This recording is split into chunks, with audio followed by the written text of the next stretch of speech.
দেখো এই মুহূর্তে সরাসরি স্ক্রিনে দেওয়া ক্লাস 1-এর থার্ড সেমেটিভ অর্থাৎ ফাইনাল পরীক্ষার ইংলিশের কোশ্চেনটা দেখতে পাচ্ছ। ফুল মার্কস তোমাদের রয়েছে 50, সময় তোমাদের রয়েছে 1 ঘন্টা 30 মিনিট।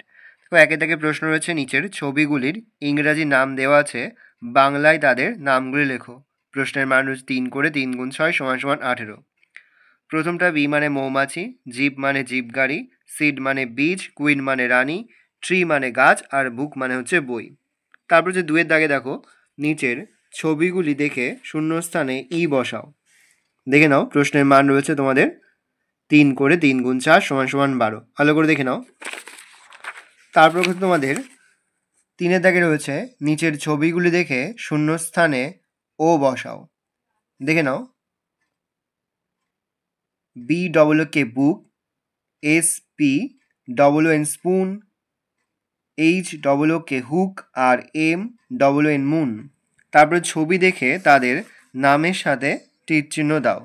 দেখে নাও, ড্রেস রয়েছে, ফ্রকের ছবি ফ্রক দেব, তারপর হচ্ছে তালার ছবি আমরা লক দেব, তারপরে ঘড়ির ছবি ক্লক দেব, আর মোজার ছবি রয়েছে আমরা সক্স দেব। দেখে নাও, এই রয়েছে টোটাল তোমাদের ফাইনাল পরীক্ষার ক্লাস 1-এর ইংলিশের কোশ্চেন। এবার ভালো করে তোমরা প্রশ্নপত্রটা দেখে নাও।